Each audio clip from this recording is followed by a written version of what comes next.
welcome to a brand new episode of Let's Talk About Music. And today it's a very special one because it's my very first interview.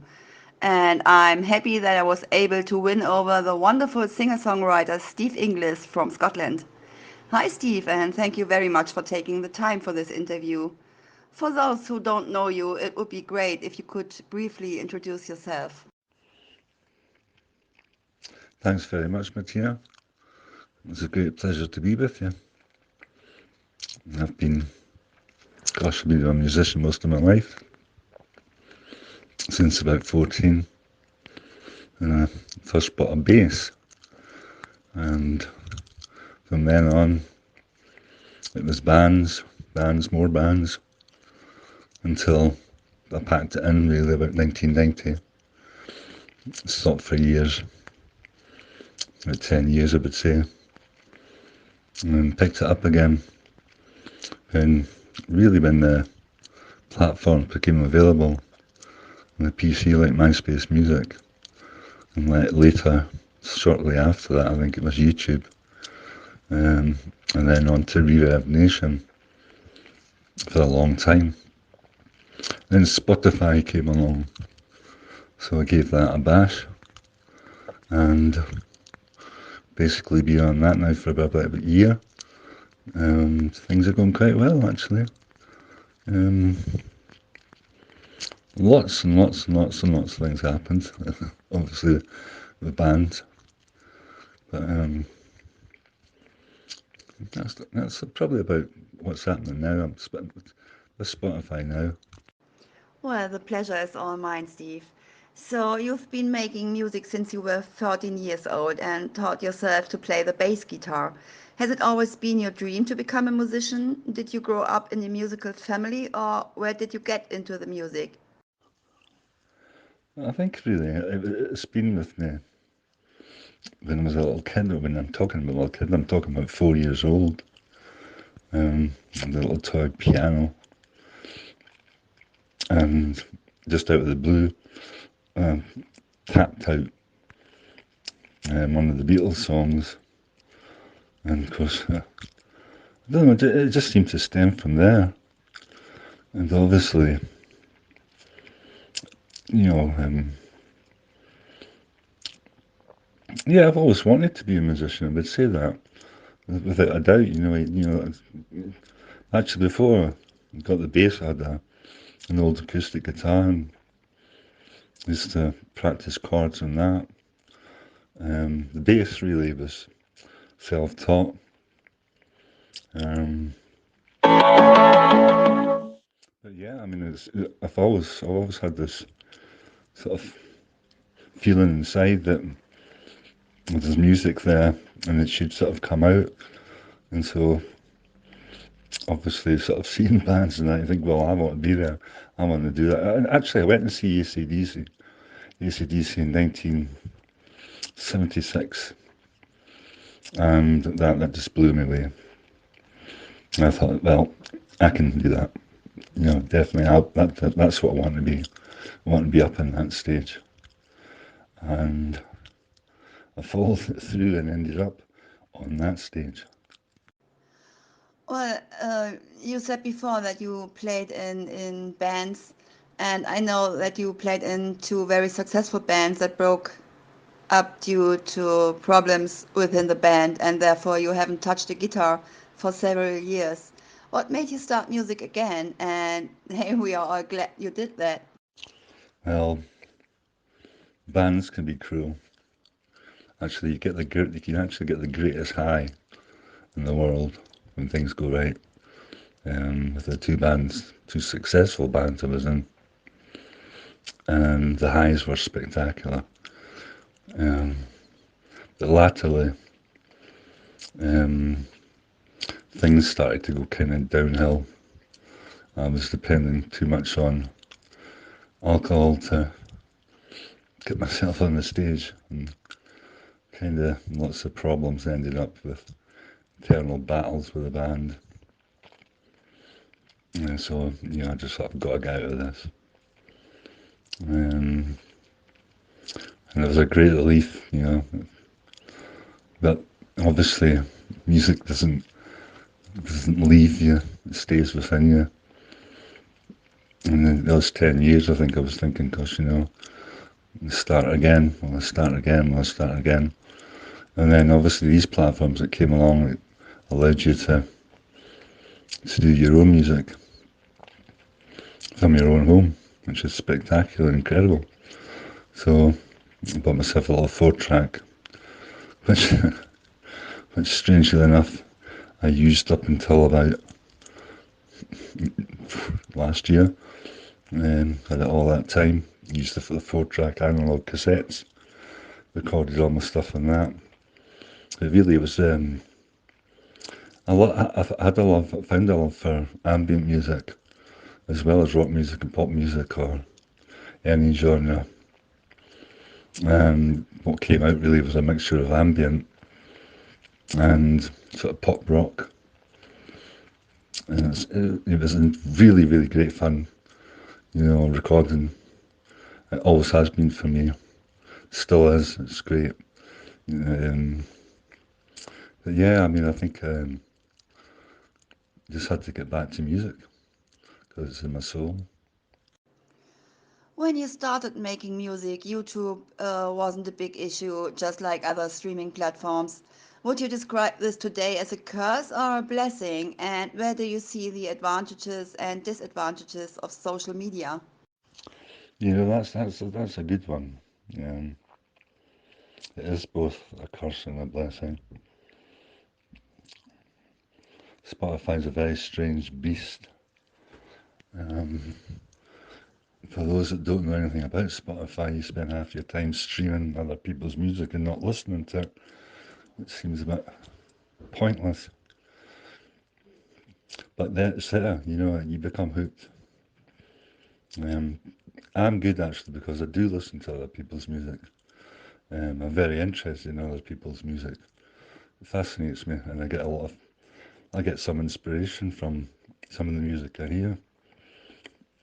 And it's the same kind of thing. People just doing home recordings. There's a lot of people do, all the computer stuff. I haven't got a clue about that so far. That's how it's all done now in DAWs. I'm basically still doing all by hand sort of type thing, but um, it's a great thing. I mean, and it brings around something like this where you can actually, talk freely from your phone, or get an interview on your phone. I mean, that kind of side of it is incredible, just because musicians have time to talk about their own music and where they're going and what they're doing. Yeah, so it's something like something like Star Trek. It's incredible technology. I don't know where it's going to go. Kind of, just now, I think it's a great thing that has disadvantages, and some people abuse it, some people don't. Um, I think there's no going back now to anything like the old days. Um, I can't foresee, I can't see anything more on the horizon that would change. But for the music business now, it's always been about greed and power and money and cheating. Even in the 70s, 60s, all that went on, and still does. The advantages of this kind of technology is spectacular.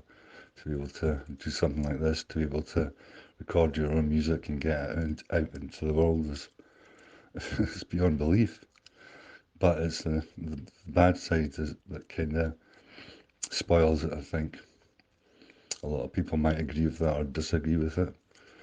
But as long as you're honest within yourself and you're honest with your music, that's all you can really ask for and go for. But yeah, I think it's a great thing. Great thing with a little bit of a little bit of nagging sort of annoyance about that aspect of cheating, which does happen. Yeah, I totally agree. It can be a great opportunity for musicians, and it also can be a shark tank for some. So yeah, I got you. You say about yourself that it's not easy to write songs and that you have to squeeze them out of yourself, which is hard to believe for me. But when I hear you, I can hear or I can feel that you totally enjoy yourself when you're doing music. So yeah, what does a day look like for you when you are working on a new song? Is it totally loneliness and being locked in a quiet room, or do you need feedback on what are you doing in between? And that's basically, I hear everything in my head and actually sort of see it in shapes. Um,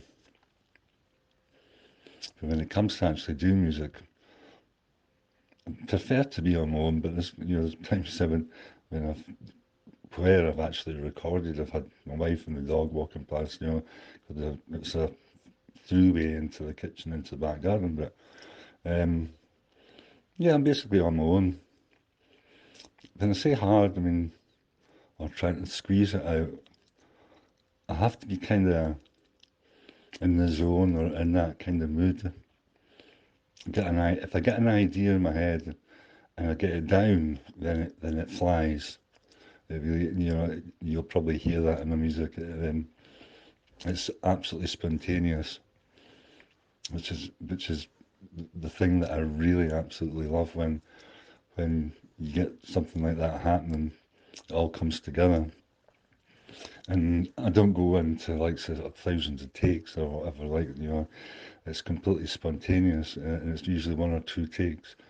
To squeeze it out, it's probably more because of I want to get it right. I'm terrible at sort of um, worrying that, oh gosh, is this gonna work? Blah blah blah. But generally speaking, once if I've got an idea, if it doesn't work, I'll throw it away and forget all about it. I don't go back to it. If I've got a good idea, I'll work on it. And I think that's the sort of squeezing part is the actual working on a good song, but or a song. I wouldn't say that we're all good, but um, generally, it, it just flows. If it comes out, it's there, and it's a little bit of magic that you possess and you own, and it comes from deep within your soul, and it's yours, and it's a great, absolutely fantastic thing. And a lot of musicians will agree there that writing sometimes isn't easy, sometimes it is, but I think on the whole, it's more a it's more a frustration to get something out, that I enjoy, that something I'm going to enjoy rather than working on something that's half baked and that's pointless. So most of what you hear is spontaneous. Um, there's no mucking about. In fact, I've done songs in literally 15 minutes. Um, you know, written, recorded, mixed, produced, whatever, because the spontaneity is there, the magic's there, the the feel, you know the when it's right, um, and it's a great, great feeling. Well, I don't think you can't be fixed on a certain genre. Ambient rock songs, kind of pop, and everything sounds brilliant, by the way. Is there a genre of music that is especially close to your heart? Thanks very much. I appreciate the compliment a lot. But yeah, ambient music is the one that's closest to my heart. That's the kind of sort of stuff that I really would love to focus on. Like, yeah, tried it with Spotify, and it didn't really seem to take off at all. It kind of knocked me back a bit. But ambient music's my great love. and I hope to work. I've actually got some stuff on Bandcamp, put some of the ambient stuff there, because you know how difficult it is to process try to put on Spotify. You know, you've got mostly pop rock and you've got an ambient one stuck in them, it doesn't really work. But um, yeah, love ambient. That's deep within my soul and um, I deeply love it. Oh, that wasn't a compliment, that was just the truth.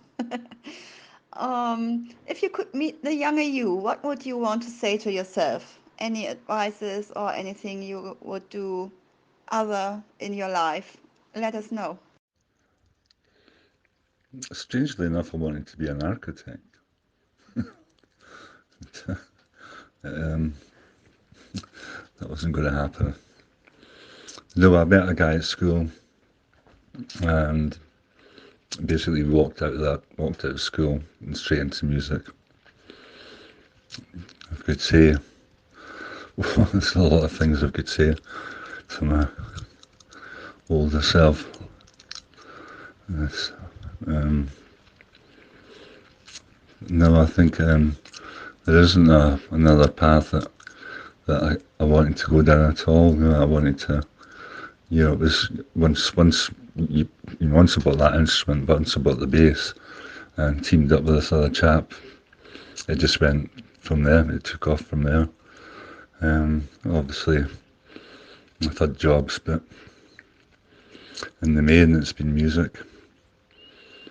Um, I would just say to myself, don't be a twit. You know, stop drinking, you know, nanny. You know, put that down. And that's probably what I'd say to myself mostly. Is for God's sake, put that glass down. You don't need it to get up on stage. And I proved that I don't. You know, I did it sober many, many, many times. But there was a time in that dark time, and my young self would say to that older tap, put it down and get up and play because you know you can do it. And yeah, I've done it. You know, yeah, the young guy would be kind of pleased. I think with the way things are going, you'd probably push me more and say, stop being such a lazy bee and get on with it. That's a pretty good answer. So you're stranded on a lonely island and are allowed to take five of your favorite albums with you. Which are they? Blimey, that's a hard one. I would say discreet music by Brian Eno. Very much into Forever Rainbow by Steve Inglis. Um, High Voltage AC/DC. Oh gosh. Really are by Yes, actually. Yeah. Did I say that? I can't remember. Hits. Glam hits. David Bowie. Probably Ziggy Stardust, yeah. Um, and Through and Sweet. Go for that. And the cassette of myself. Yeah, I have to admit that it would be a hard question for me too, so I'm happy that you had to answer it and not me. So, what are you currently working on? What can we look forward to? I don't know what am I currently working on. Absolutely nothing. I just moved up to Nairn from Edinburgh, and kind of at the moment I've got lots of ideas in my head. A new song coming out on Spotify. When I say new, it's kind of old, sort of newish, new, sort of old. But you know, it's an older song, but it'll be new to Spotify. Hopefully, get my act together.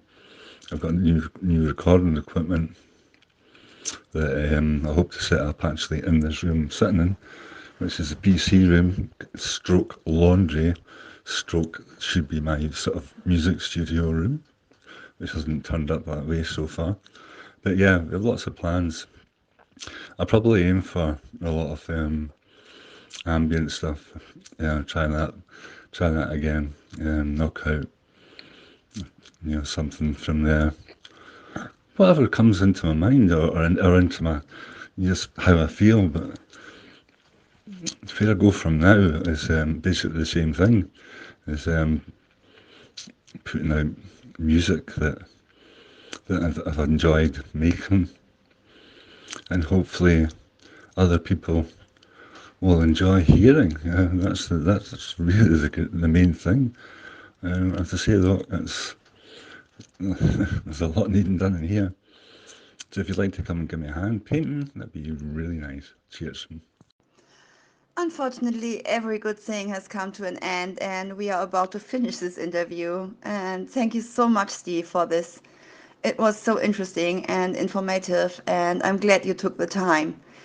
I, and of course all listeners, wish you the very best for your future projects, and I'm pretty sure you will be very successful with what you do because you do it with love, the love for the music. And I really appreciate that you took the time to do this interview with me. Thank you, Steve. Take care and bye bye. Well, Martina, I can't thank you enough for asking me to do this. Really, I mean that. As I say, this technology allows you to do this. Thank you very much. It's been a pleasure. Great talking to you. So thank you. Thanks everybody. Cheers now.